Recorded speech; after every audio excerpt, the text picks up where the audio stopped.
sa lahat yung hirap namin kahit na alam ko na wish ko lang sa kanila na magsama sila ng, sa hirap at ginhawa at unang-una sa Diyos.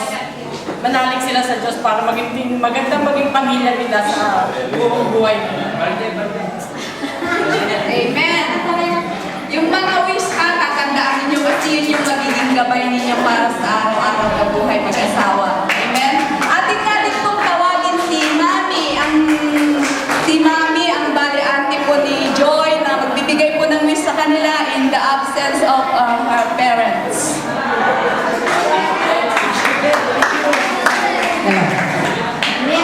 Purihin po ang Panginoon. Ako po ay nagpapasalamat sa Panginoon. Taos puso ko sa puso ko ang pasasalamat dahil isa pa pong mag-asawa ang... Ako po ay natutuwa dahil bunga po ito ng aming mga pangarap na mabuo ang pamilya namin dito. Bagaman kami dumaan sa mga pagsubok na napakarami bilang pamilya, hindi lang yung buong pamilya ko, kundi yung mga anak ng ama ko. Ibig ko sabihin ay pamilya sa magkakapatid kami. Pinagdaan po kami sa mga pagsubok na talagang akala ko hindi namin malalampasan. Pero ngayon, ang pasasalamat ko sa Panginoon, magkakasama kaming lahat. At arin pong anak namin ng aking kapatid, si Joy, ay nasaksihan din po namin na ikinasal. Dahil isang pangarap po namin na tunay na makasal nga sila. At salamat po sa Panginoon, talagang inaayos niya ang buhay ng lahat. At ang dalangin ko po sa mag-asawang ito, loobin ng Diyos na sila ay magkaroon ng pagsasamang ika nga ay huwaran sa mata ng Panginoon na talagang dahil maaari kung makakita sila ng mga mag-asawang hindi magagandang pinagsamahan.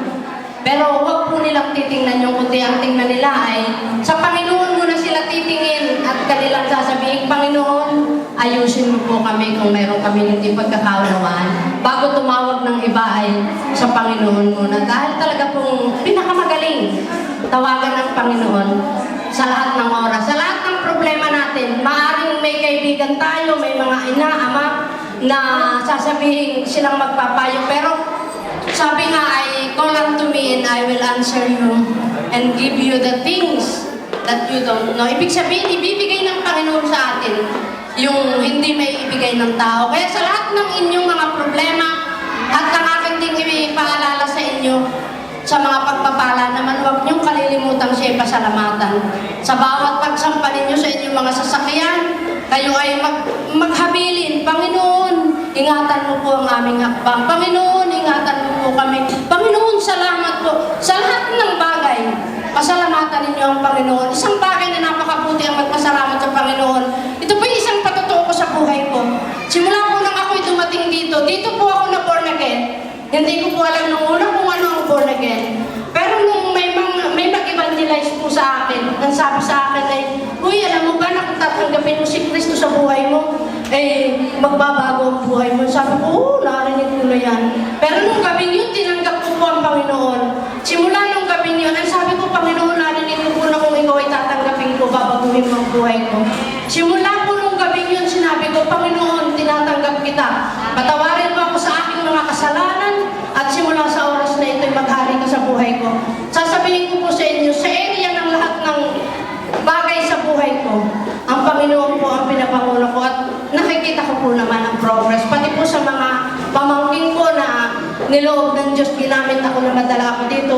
Salamat po sa Panginoon, dito sila na born again, dito sila nakasama. At salamat sa Diyos, pupunta sila sa langit. Walang hanggan. Purihin ng Diyos.